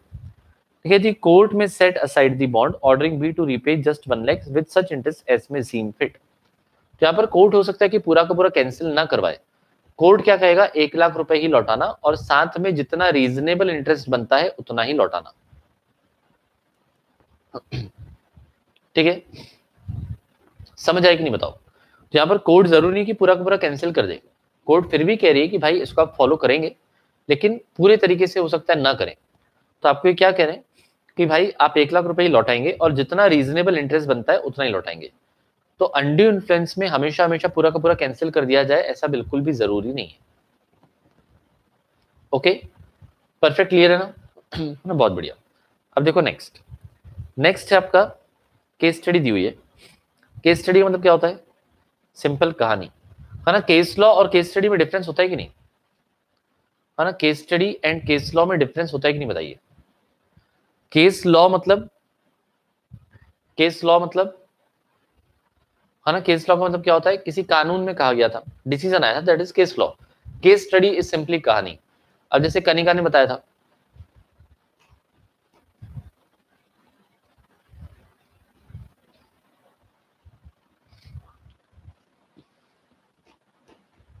जब ब्रेकअप होया दी का तो दी ने टीचर के तौर पर उसको बहुत मारा था। कैसी दीदी है ना। कनिका तो भाई, कनिका एक काम करो ना, इसके ऊपर एक आईजीटीवी बनाओ, है ना। कनिका क्या करो, इसके ऊपर ना एक आईजीटीवी बनाओ और उसके ऊपर बोलेंगे केस स्टडी, है ना। उसके ऊपर बोलेंगे केस स्टडी और उसको हम फिर रिजॉल्व करने की कोशिश करेंगे कि क्या दीदी के पास ये अधिकार था, है ना, कि बालक जब तक बॉयफ्रेंड था उसको प्यार दे रही थी और उसके बाद टीचर बनकर उसको बहुत मारा। ये तो मुझे लग रहा है क्राइम पेट्रोल वगैरह में जाना चाहिए वाला सीन, है ना। चलिए बहुत बढ़िया, तो सुनिएगा। तो कनिका ये आपको करना चाहिए, है ना, हम इसको वायरल करवा देंगे, बिल्कुल चिंता ना करो, है ना। देखो, तो यहाँ पर केस स्टडी मतलब ये जो कहानी बता रही है ना कनिका, है ना, दीदी का बॉयफ्रेंड था, वो स्कूल का स्टूडेंट हुआ करता था, फिर ब्रेकअप हो गया तो उसको बहुत मारा गया। तो ये जब स्टोरी बना के बताई दी जाती है, that is called as case study. ठीक है, परफेक्ट। तो सुनो, अब यहाँ पर ना टीचर को बहुत बदनाम किया इन्होंने, है ना, टीचर्स को बहुत बदनाम किया है। A student was induced by his teacher to sell his brand new car to the later at less than the purchase price to secure more marks in the examination। तो यहाँ पर एक टीचर था, है ना, यहाँ पर क्या था, यहाँ पर ना एक टीचर था और टीचर ने अपने स्टूडेंट को बहुत धमकाया और कहा कि तेरे को तेरी कार ओरिजिनल प्राइस से भी कम में बेचनी पड़ेगी तो मैं तेरे को बढ़िया नंबर दूंगा। तो है ना, बच्चा बेचारा बहकावे में आ गया, वो सोच रहा था कि भाई कार तो आती जाती रहेगी, है ना, नंबर थोड़ी बार बार आते हैं, है ना, हर बार 12वीं में सबको 90% से ऊपर मिले, ऐसा हर बार थोड़ी होता है कि नहीं। तो टीचर ने उसको ऐसा कहा तो स्टूडेंट बेचारा क्या करेगा, है ना। Accordingly the car was sold, और यहाँ पर कार भेज भी दी गई, करेक्ट। हाउएवर जो पापा थे उनको थोड़ा सा दिमाग था। Father of the student persuaded him to sue his teacher, लेकिन पापा ने क्या बोला, टीचर के ऊपर केस कर दो। तो लड़के को बोलना दीदी के ऊपर केस कर दो, है ना। State on what ground the student can sue the teacher. तो यहाँ पर आपसे पूछा गया है, भाई किस आधार पर, है ना, कौन से ग्राउंड्स पर, मतलब ग्राउंड में जाके नहीं करना है, किस आधार पर, because of which reason the student can sue on his teacher. तो यहाँ पर स्टूडेंट जो है किस आधार पर टीचर के ऊपर केस कर सकता है ना। वहां पर आपके पास रियल एंड अपरेंट अथॉरिटी थी, क्लियर कट अथॉरिटी थी कि भाई टीचर जो है वो स्टूडेंट के ऊपर जो है दबाव डाल सकता है। So there was an undue influence used. तो अनड्यू इन्फ्लुएंस के आधार पर आप क्या कर सकते हो, केस कर सकते हो कि भाई इन्होंने हमारी कार जो है जोर जबरदस्ती हमसे ले ली। ठीक है, एंड ये हो जाएगा आपका वॉइडेबल, फिर आप इसको कैंसिल करवा सकते हो।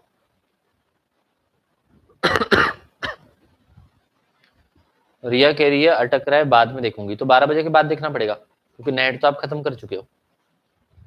बोलो क्लियर है, परफेक्ट, बोलो हाँ या ना, समझ आया। हाँ ना, टीचर माइनर भी तो होगा, तो माइनर होगा तो फिर तो, है ना, टीचर नहीं स्टूडेंट माइनर भी तो होगा, तो माइनर होगा तो स्टूडेंट जाके जो है फिर वो कार ऐसे भी लेके आ सकता है, क्योंकि माइनर के साथ तो वैसे भी वैलिड नहीं होता है ना। इस एग्जाम्पल का मतलब क्या है कि यहाँ पर बालक मेजर है, क्योंकि माइनर तो भाई उसके पापा जो है टीचर को जो है उससे छीन के आ सकते हैं, कोई दिक्कत वाली बात नहीं है। ठीक है, परफेक्ट, क्लियर है ना। चलिए, आकांक्षा कह रही है क्यों करती हो इतना वीडियो कॉलिंग। रिया आपको बड़ा पता है आकांक्षा कि वीडियो कॉलिंग से गया होगा, कि आकांक्षा के खेले वीडियो कॉलिंग वाले, अब हम समझ रहे हैं, है ना। चलिए, तो ये हो गया आपका, है ना, टीचर और स्टूडेंट वाला। तो ये आपने पढ़ा आपका क्या, अनड्यू इन्फ्लुएंस। तो आपने 2 पॉइंट्स पढ़े, एक आपने पढ़ा कोवर्जन वाला, सेकंड आपने पढ़ा कौन सा, अनड्यू इन्फ्लुएंस वाला। अब हम थर्ड वाले पर आते हैं। थर्ड वाला है आपका फ्रॉड। अब फ्रॉड का मतलब क्या होता है ना, अभी एक मैसेज आया है, hi sir sorry for disturbing so let. तो शाम को 6 बजे कौन सो रहा है भाई, है ना। I was watching your marathon from last 2 days, thank you, it was a great help, वगैरह वगैरह वगैरह वगैरह, बिकॉज ऑफ हेल्थ इशूज। हाँ बहुत बढ़िया, शुक्रिया। चलो, कौन 6 बजे सोता है भाई, है ना। 6-7 बजे खाना खा सकते हैं। अभी sorry for disturbing so let मतलब मुझे समझा नहीं, 6 बजे लेट होता है क्या, अरे दूसरे कंट्री से आया होगा, है ना, दूसरी कंट्री से मैसेज आया होगा इसलिए। ठीक है, यस देवशी कह सकते हो, बिल्कुल कह सकते हो, कोई दिक्कत नहीं है। चलो सुनो, अब यहाँ पर आपका फ्रॉड है ना, फ्रॉड हो रहा है सेक्शन नंबर 17 में। तो 17 में खतरा हो रहा है, और फ्रॉड इज वेरी इंपॉर्टेंट ना। फ्रॉड वाले पॉइंट अक्सर आया करते हैं, क्योंकि फ्रॉड रियल लाइफ में भी होता है। गोयम कह रहा है मुर्गे सोते हैं, मुर्गे 6-7 बजे सो जाते हैं क्या, आपको कैसे पता, आपको कैसे पता, ये तो नई इन्फॉर्मेशन है ना। मुझे नहीं पता था मुर्गे 6-7 बजे सो जाते हैं, आपको कैसे पता गोयम। आप वही तो मुर्गी चोर नहीं हो, है ना, जो मूवीज में आया करता है। चलो सुनो, नेक्स्ट है आपका, है ना, फ्रॉड। तो फ्रॉड इज वेरी इंपॉर्टेंट, है ना। फ्रॉड तो देखो जीवन में भी होता है, आपके साथ भी होगा कभी ना कभी, या हो चुका होगा, कोई बड़ी बात नहीं है। तो इसलिए आईसीएआई को भी फ्रॉड बहुत पसंद है ना। फ्रॉड के ऊपर जनरली आपको क्वेश्चंस दिखते हैं, हाँ, तो फ्रॉड को आप इंपॉर्टेंट मार्क करके रखेंगे, है ना। चलिए, है ना, सुनिएगा प्लीज बहुत ध्यान से। अब यहाँ पर definition of fraud under section 17, fraud की भी डेफिनेशन है ना, सेक्शन नंबर 17 में। फ्रॉड मीन्स एंड इंक्लूड्स, सुनिएगा प्लीज बहुत ध्यान से। Fraud means and includes any of the following acts committed by a party to a contract. Fraud means and includes any of the following acts committed by a party to the contract or with his connivance. सुनिएगा, fraud का मतलब ये सब हरकतें जो नीचे लिखी हुई है ना, 5 हरकतें। फ्रॉड का मतलब ये सब 5 हरकतें पार्टी टू दी कॉन्ट्रैक्ट ने की है ना, पार्टी टू दी कॉन्ट्रैक्ट ने की है, मतलब हो सकता है कि वो खुद कर रहा हो, या फिर क्या, या फिर क्या, विथ इज कॉनिवेंस। कॉनिवेंस का मतलब होता है मिली भगत। तो हो सकता है कि कोई इंसान खुद फ्रॉड कर रहा हो, या आपके साथ वो मिली भगत कर रहा हो, ठीक है। और बाय हिज एजेंट, तो किसी एजेंट के थ्रू भी करवा सकता है। विथ एन इंटेंट, और उसका ये इंटेंशन होना चाहिए, to deceive another party thereto, उसका ये इंटेंशन होना चाहिए कि वो आपको डिसीव करे। डिसीव करे मतलब बेवकूफ बनाए, है ना। डिसीव करने का मतलब क्या होता है, डिसीव करने का मतलब होता है बेवकूफ बनाना। तो उसका ये इंटेंशन है कि वो आपको बेवकूफ बनाए, या फिर आपके एजेंट को ये बेवकूफ बनाए, और to induce him to enter into the contract. तो या तो आपको बेवकूफ बना रहा है, या फिर उसका ये पर्पस है कि आपको कॉन्ट्रैक्ट में एंटर करवाए, उसको आप कहते हैं फ्रॉड, ठीक है। तो फ्रॉड की डेफिनेशन में क्या बोला था, है ना, वापस से देखिएगा।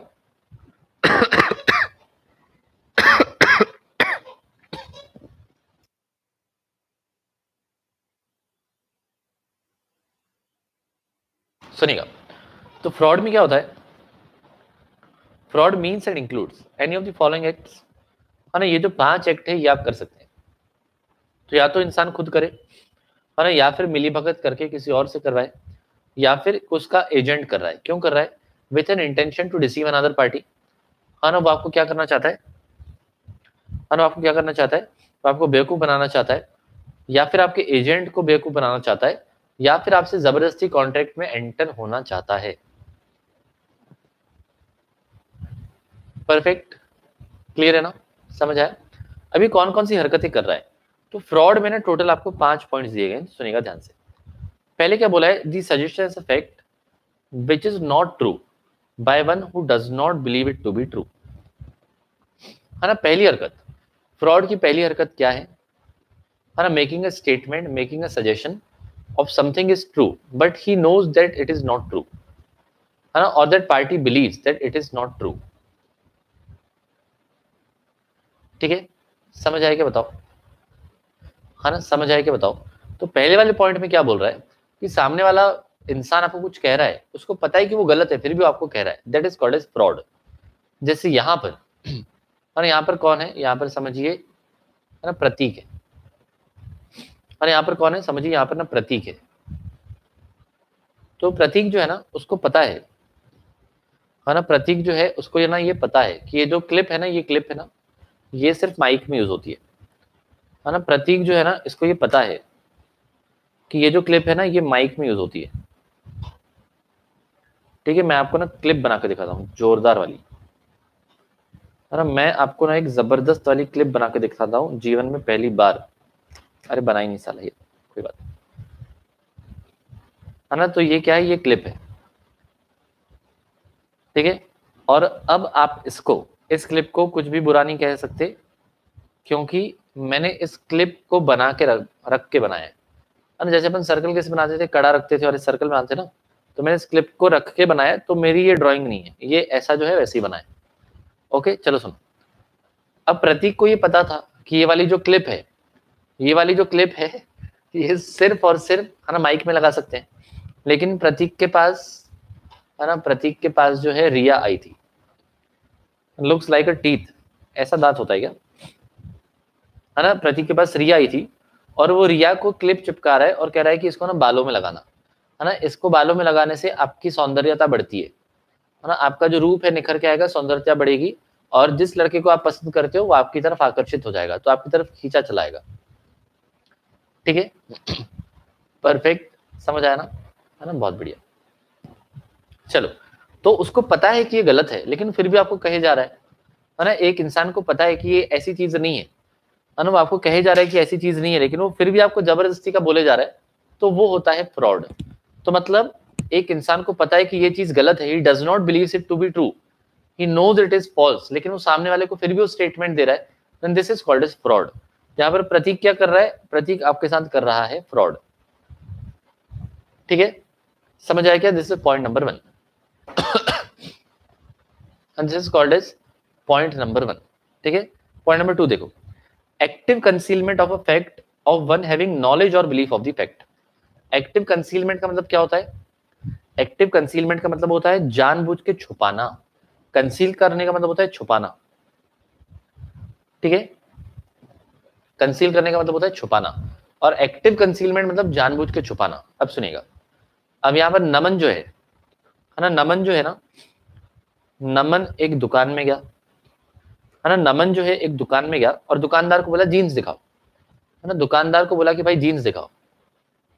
तो दुकानदार ने क्या किया, उसने ना उस नमन के सामने एक जीन्स रखा टेबल पे, है ना। नमन के सामने जो है एक जीन्स रखी उसने टेबल पे। तो ये तो ड्राइंग अच्छी है, इसके लिए तो आप कुछ नहीं कह सकते। ठीक है, उसने जीन्स रखी टेबल पे और जीन्स में ना यहाँ पर होल था, है ना। जीन्स में ना यहाँ पर होल था। तो जानबूझ के दुकानदार ने क्या किया, उसने जीन्स रखा, ठीक है, और इसी के ऊपर हाथ रखा था उसने, है ना। दुकानदार ने जानबूझ के जब जीन्स उसको दिखा रहा था ना, तो इसी वाले पोर्शन के ऊपर, कहाँ गया, है ना, इसी वाले पोर्शन के ऊपर वो जो है हाथ रख के जीन्स इसको दिखा रहा था, है ना। चाहे कुछ भी हो जाए, कोई भी साइड दिखाना हो जीन्स को, लेकिन वो इस वाले पार्ट को छोड़ ही नहीं रहा था। ठीक है, this is called as active concealment, this is called as active concealment. तो जानबूझ के इसको छुपा के रखना, है ना। देखो आपको नहीं दिख रहा है ना, तो मैं यहीं से पकड़ के इसको जीन्स को पलटा रहा हूँ, अलग अलग टाइप से दिखा रहा हूँ। This is called as active concealment. तो जानबूझ के छुपाया तो वो होता है फ्रॉड। समझ आया, ठीक है, वेरी गुड। चलो, तो पहले पॉइंट में क्या बोला था, फ्रॉड में क्या हो सकता है ना, आपको कोई स्टेटमेंट दिया जा रहा है, statement has been given which a person believes और person knows it is incorrect, still the statement is being made. उस पर्सन को पता है कि इनकरेक्ट है, गलत है, फिर भी स्टेटमेंट दे रहा है। सेकंड क्या, active concealment of a fact of a person having of which the person is having knowledge. तो पर्सन को पता है फिर भी वो छुपाने की कोशिश कर रहा है। ठीक है, नेक्स्ट वाला, a promise without having intention of performing it, है ना। जो वादा किया तो निभाना पड़ेगा, कहने का मतलब ये है। और दूसरा मतलब क्या, तुम तो ठहरे परदेसी साथ क्या निभाओगे, सुबह पहली गाड़ी से घर को लौट जाओगे। तो आप अगर किसी को वादा करते हो और उसको नहीं निभाने का आपको पता है कि नहीं निभाओगे, है ना। आपने किसी को आई लव यू कह दिया और आपको पता है कि टाइम पास के लिए कह रहे हो, तो ये भी एक तरह का फ्रॉड है। ठीक है, ये भी एक तरह का फ्रॉड है। समझ आया, परफेक्ट। अब देखिए नेक्स्ट, है ना, any other act fitted to deceive. आप किसी भी प्रकार का काम करते हो सामने वाले को बेवकूफ बनाने के लिए। डिसीव मतलब होता है भेस बदल के आना, है ना, भेस बदलना। सामने वाले को किसी भी प्रकार से आप डिसीव करो, आप बेवकूफ बनाना चाहो तो वो भी इसमें आ जाएगा। और एनी सच एक्ट और omission as the law specially declares to be fraudulent, या कोई भी चीज जो लॉ ने फ्रॉडुलेंट बोल के रखी है, लॉ ने कहा है ये फ्रॉड है तो फ्रॉड है ना, लॉ ने कहा है कि फ्रॉड है तो फ्रॉड है। ठीक है, तो आपके फ्रॉड में ना 5 चीजें आती हैं, तो आप किस 5 टाइप के फ्रॉड अब जीवन में करोगे, है ना। आपको अगर कॉन्ट्रैक्ट एक्ट में खुद को एलिजिबल बनाना है तो आपके पास टोटली 5 तरह के फ्रॉड होने चाहिए। कौन कौन से फ्रॉड होने चाहिए, है ना। पहला पॉइंट क्या है आपका, एक स्टेटमेंट जो गलत है, आपको पता है गलत है फिर भी आप स्टेटमेंट दे रहे हो। सेकंड पॉइंट क्या, आप एक्टिव कंसीलमेंट कर रहे हो, जानबूझ के चीजों को छुपा रहे हो। थर्ड वाला पॉइंट कि आपने कोई प्रॉमिस किया है without an intention of performing it, आप उस प्रॉमिस को पूरा नहीं करने वाले हो। ठीक है, नेक्स्ट वाला क्या, any other act fitted to deceive, तो आप जो है कोई भी तरह का एक्ट कर रहे हो सामने वाले को डिसीव करने के लिए, बेवकूफ बनाने के लिए, या फिर लॉ ने कहा था फ्रॉडुलेंट है ना, या फिर लॉ ने कहा था फ्रॉडुलेंट है। तो टोटल 5 टाइप की चीजें रहेगी जो आपकी फ्रॉड की डेफिनेशन में आती है। समझ आया, क्लियर है ना, है ना, परफेक्ट। चलो सुनो नेक्स्ट आपका explanation to section number 17। This point is important again, है ना, ये जो आपका एक्सप्लेनेशन दिया हुआ है ना, this point is again important, सुनिएगा। mere silence as to facts, सुनिएगा, mere silence as to facts to affect the willingness of a person to enter into the contract is not fraud। तो मतलब है ना, चुपचाप रहना फ्रॉड नहीं होता है ना, चुपचाप रहना फ्रॉड नहीं होता है। धीरेन्द्र करवा देंगे बेटा, करवा देंगे, है ना, आशीष सर आएंगे ना, करवा देंगे। चलो सुनो, है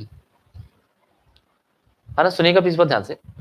मतलब चुप रहने का मतलब फ्रॉड नहीं होता है ना, चुप रहने का मतलब फ्रॉड नहीं होता है, unless except circumstances are such that regard being had taken to them, it is duty of the person to speak, or unless his silence is in itself equivalent to speech।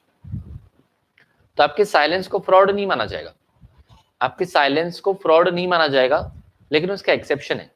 Exception क्या है, जब आपकी duty थी speak करने की, है ना, जब आपकी ये ड्यूटी बनती थी कि आप सामने वाले को बताओ, या फिर क्या silence was equal to fraud, या फिर आपका साइलेंस ही फ्रॉड के बराबर था।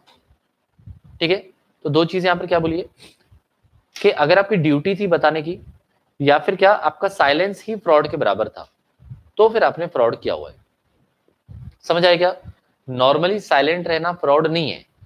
कब माना जाएगा, जब आपकी ड्यूटी थी बोलने की फिर भी आप नहीं बोल रहे हो, या फिर आपके साइलेंस को फ्रॉड मान लिया जाएगा, है ना, या फिर क्या कि भाई वो कंडीशन ही ऐसी थी, है ना, कंडीशन ही ऐसी थी कि आपको बोलना चाहिए था, कि जहां पर आपका चुप होना भी फ्रॉड के बराबर था। ठीक है, अब देखो ये कब होता है, हाँ ये कब होता है, प्लीज बहुत ध्यान से सुनिएगा। ये समझ आया ना, इतना समझ आया कि नहीं बताओ, है ना, ये समझ आया कि नहीं बताओ, समझ आया ना, है ना, वेरी गुड। सुनिए यहां पर आपको क्या बोला है, example number 1, A sells by auction to B a horse. A ने ऑक्शन किया, है ना, ए ने ऑक्शन किया मतलब ए बोली लगवा रहा है एक घोड़े की, विच ए knows to be unsound, A को पता है कि बावरा है, ए को पता है कि घोड़ा बावरा है, ठीक है, पागल है, but A says nothing to be about the unsoundness of the horse, but A ने बी को घोड़ा पागल है ऐसा नहीं बताया, तो ये कोई फ्रॉड नहीं है।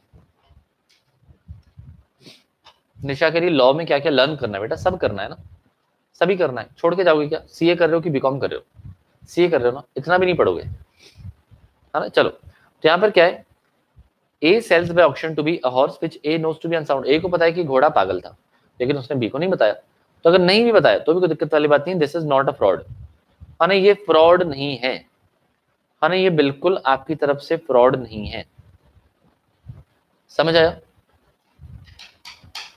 है ना, आपकी जिम्मेदारी नहीं होती भाई, है ना। देखो अगर आप धंधा करने बैठे हो, अगर आप धंधा करने बैठे हो तो है ना, आप हमेशा अच्छा अच्छा काम थोड़ी ना करोगे। हाँ मुझे बताओ कि सपोज आप सब्जी बेचते हो, तो जब आपके पास बहुत सारे आलू रखे हुए रहते हैं, तो उसमें से कुछ आलू सड़े हुए भी तो रहते हैं, है ना, कुछ आलू खराब भी तो रहते हैं, तो आप सामने वाले को बोलते हो कि ये आलू खराब है ना, मत लेके जाना, नहीं आप तो फिर भी बेच देते हो, है ना। आप फ्रॉड कर रहे हो क्या बताओ, फिर तो ये भी फ्रॉड होना चाहिए ना। आप जाओ सब्जी वाले का जाके जो है गला पकड़ो और बोलो कि आपने फ्रॉड किया है, आपने जो सड़े हुए आलू दिए हैं, है ना, समझ आया कि नहीं बताओ? है ना, जीन्स में तो फ्रॉड था, तो फ्रॉड था ना क्योंकि आपने जानबूझ के छुपाया था, आपने एक्टिव कंसीलमेंट किया था। अगर जीन्स आप सामने वाले के सामने ऐसे रख देते, है ना, और वो इतना अंधा है कि वो होल नहीं देख पा रहा है, तो आपकी गलती थोड़ी है ना, उसमें आपकी गलती थोड़ी है। लेकिन आप क्या कर रहे थे, आप जानबूझ के उसके ऊपर हाथ रख रहे थे, है ना, दैट वाज एक्टिव कंसीलमेंट, तो जानबूझ के छुपाया है, तो फिर हम उसको फ्रॉड मानते हैं। यहाँ पर आपने जानबूझ के नहीं छुपाया है, आपने बोला ये घोड़ा है ना, सामने वाला आकर चेक भी तो कर सकता है ना, सामने वाला जो है ना, घोड़े को चेक भी तो कर सकता है ना, उसके कान में आके जोक सुनाओ, अगर वो हंसता है नहीं हंसता है, भागता है नहीं भागता है, तो आपके पास अलग अलग टेक्निक्स हो सकती हैं चेक करने की, तो ये आपको आगे मिलेगा, है ना, ये आपको आगे मिलेगा। The customer has to be aware, ये आपको आगे मिलेगा, the customer has to be aware, ये कस्टमर की रिस्पॉन्सिबिलिटी होती है कि वो जागरूक रहे, है ना, वो आपने एडवर्टीजमेंट देखी होगी ना, जागो ग्राहक जागो, तो कस्टमर के ऊपर रिस्पॉन्सिबिलिटी रहती है कि वो जाके चेक करे। दुकानदार तो सामान बेचने बैठा है ना, दुकानदार को तो मिट्टी भी बेचनी है, उसको तो कचरा भी बेचना है, उसको तो कबाड़ भी बेचना है, करेक्ट, समझ आए कि नहीं? तो नॉर्मली आपका साइलेंस जो है वो फ्रॉड नहीं होता है ना, नॉर्मली आपका साइलेंस जो है फ्रॉड नहीं होता है, लेकिन जहां पर आपकी जिम्मेदारी थी या फिर, है ना, स्टेटमेंट भी ऐसा था कि आपका साइलेंस फ्रॉड हो सकता है, वो मैं आपको आगे बताऊंगा। Point number 1 clear. Point number 2 देखो, है ना, अब पॉइंट नंबर 2 में क्या बोला है, बी इज एज डॉटर। अब ये जो बी थी ना, है ना, ये क्या थी, है ना, ए की बेटी थी, तो अब ए की ये ड्यूटी है कि बी को बताए कि भाई घोड़ा पागल है ना, ए की ड्यूटी थी कि बी को बताए कि घोड़ा पागल है, ये कौन सा वाला है, it was his duty to speak. तो जब आप दोनों के बीच में रिलेशनशिप वाला ट्रस्ट होता है ना, तब आपकी ड्यूटी होती है कि आप सामने वाले को बताओ, अगर आपने नहीं बताया तो फिर आपने फ्रॉड किया है ना, आपकी बेटी आ रही है उसको भी नहीं बता रहे घोड़ा पागल है, तो आप ही बावरे हुए ना, है ना, ऐसे कैसे बाप हो आप? समझ आया क्या बताओ? आया ना? तो अगर आपकी ड्यूटी है बोलने की फिर भी आप नहीं बोल रहे हो, तो फिर आपने फ्रॉड किया है, ठीक है, फिर आपने फ्रॉड किया है, समझ आया? बेटी को चूना लगा रहे हैं, घर में ही धंधा कर रहे हैं, बताओ हद हो गई, है ना। नेक्स्ट नेक्स्ट क्या बोला है, here the relation between the parties would make it A's duty to tell B if the horse is unsound. तो यहाँ पर एक ही ड्यूटी थी बी को बताने की कि भाई, है ना, ये अनसाउंड था। अब देखो next example number 3, example number 3 कहता है बी सेज टू ए, है ना, एग्जांपल नंबर 3 भी देखना, बी ने ए को क्या कहा है, if you do not deny it, अगर आपने मना नहीं किया, I shall assume that the horse is sound, है ना, समझ रहे हो? सामने वाला अब चालाक है, सामने वाला आपको कैसे पूछ रहा है, सामने वाला आपको बोल रहा है कि अगर आप मना नहीं करते हो तो हम ऐसा मान लेंगे कि घोड़ा साउंड है, मतलब घोड़ा सही सलामत है ना, बावरा नहीं है, ठीक है। राकेश सिंह, पहला वाला फ्रॉड क्यों नहीं हुआ? अभी तो मैंने बताया आलू वाला एग्जाम्पल, अभी तो मैंने आपको बताया आलू वाला एग्जाम्पल, ठीक है। आप किसी सब्जी वाले के पास गए, तो उसने, आपने बोला 1 किलो आलू देना, उसने 1 किलो आलू दे दिया, अब उसमें 4 आलू खराब थे, तो क्या उसने फ्रॉड किया है ना, क्या उसने फ्रॉड किया है क्या राकेश?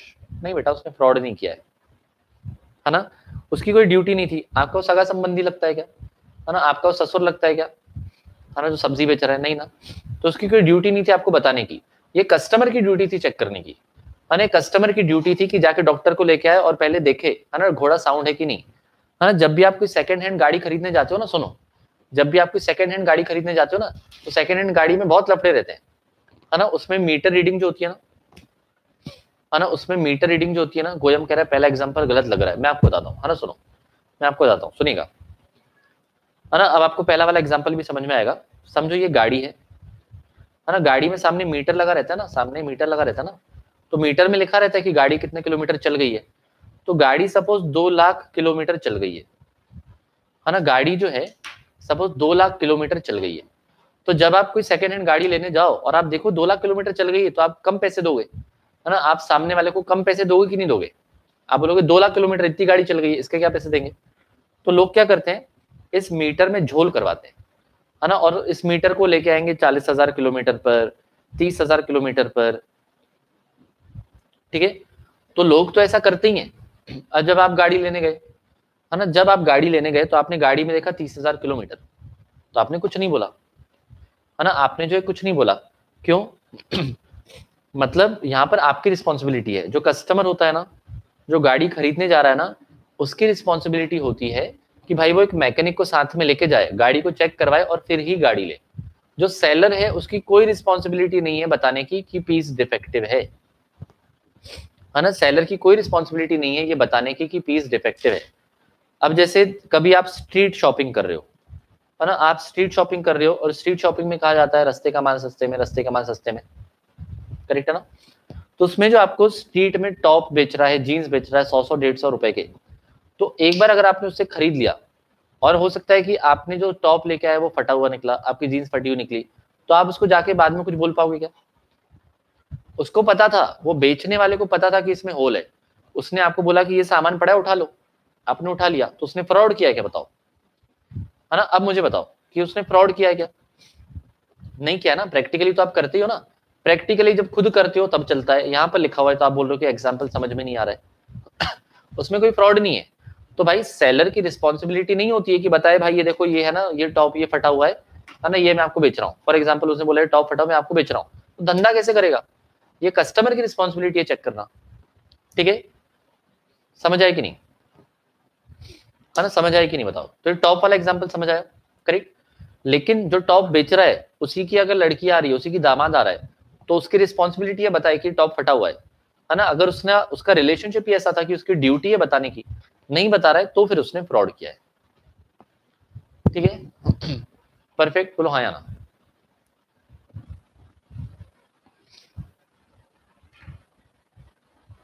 बोलो समझ आया कि नहीं? अब समझ आया, परफेक्ट। तो दो जगह पर आपको बोलना पड़ेगा है ना, आपको जो है दो जगह पर बोलना पड़ेगा। कहां कहां पर बोलना पड़ेगा?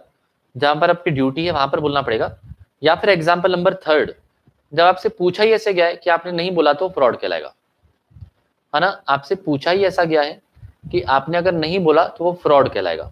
जैसे यहाँ पर एग्जाम्पल नंबर 3 में क्या बोला था, बी ने ए को क्या बोला कि अगर आप कुछ नहीं बोलते हो, बी ने ए को क्या बोला कि अगर आप कुछ नहीं बोलते हो कि हम ऐसा मान लेंगे, तो हम ऐसा मान लेंगे कि घोड़ा साउंड है। अगर आप कुछ नहीं बोलते हो तो हम ऐसा मान लेंगे कि घोड़ा साउंड है, ठीक है। तो अगर आपने कुछ नहीं बोला मतलब आप फ्रॉड कर रहे हो। आपको पता था कि घोड़ा पागल है फिर भी आपने नहीं बोला, तो फिर आप फ्रॉड कर रहे हो। बोलो क्लियर है कि नहीं? श्रेयस को क्या दिक्कत है ना। Unless the circumstances are such that it is the duty of the person to speak or unless his silence is in itself is equivalent to speech, है ना। इक्विवेलेंट टू कि उसका साइलेंस का मतलब ही बोलना होता है ना। आप यहाँ पर फ्रॉड लिखना चाहे तो भी समझ में आ जाएगा, है ना, तो भी चलेगा, कोई दिक्कत नहीं है। लेकिन यहाँ पर ही क्या कह रहे हैं कि your silence is equal to speech, मतलब कि आपका चुप रहना भी बोलना है ना। तो यहाँ पर एकदम सही लिखा हुआ है, यहाँ पर एकदम सही लिखा हुआ है। यहाँ पर क्या बोला है, your silence is equal to speech. जैसे ये वाला एग्जांपल में आपको समझ में आया ना, एग्जांपल नंबर 3 में वही तो बोला है। एग्जांपल नंबर 3 में क्या बोला है, कस्टमर आपको बोल रहा है कि अगर आप कुछ नहीं बोल रहे हो तो हम मान लेंगे घोड़ा साउंड है। तो आपके चुप रहने का मतलब कि आप एक्सेप्टेंस दे रहे हो, है ना। आपके चुप रहने का मतलब क्या कि आप यहाँ पर एक्सेप्टेंस दे रहे हो, ठीक है।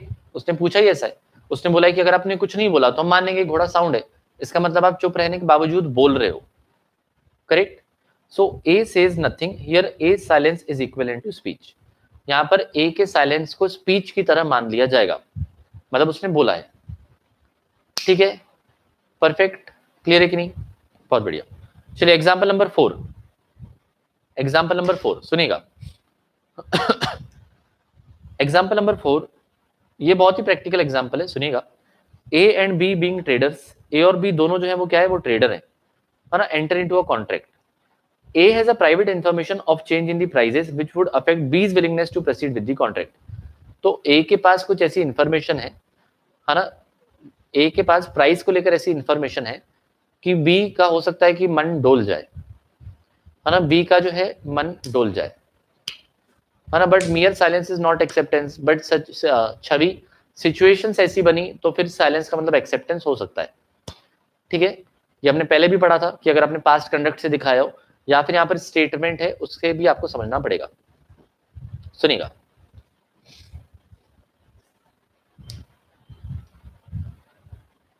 ठीक है, चलो सुनो। तो यहाँ पर क्या कह रहे हैं, है ना, ए के पास ऐसी इंफॉर्मेशन है कि अगर वो बी को बता दे तो हो सकता है क्योंकि बी माल ना खरीदे, और ए ने उसको ये नहीं बताया है, तो क्या ए ने फ्रॉड किया है ना। मुझे बताओ कि क्या यहाँ पर ए ने फ्रॉड किया है?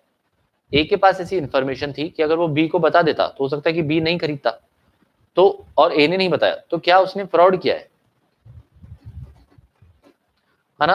अगर आप इसको भी फ्रॉड बोलो तो भाई इंसान धंधा कब करेगा, है ना, इंसान जो है ना यहाँ पर बिजनेस कब करेगा, हद हो गई नहीं। तो ये किसी प्रकार का फ्रॉड नहीं है ना, ये किसी प्रकार का फ्रॉड नहीं है।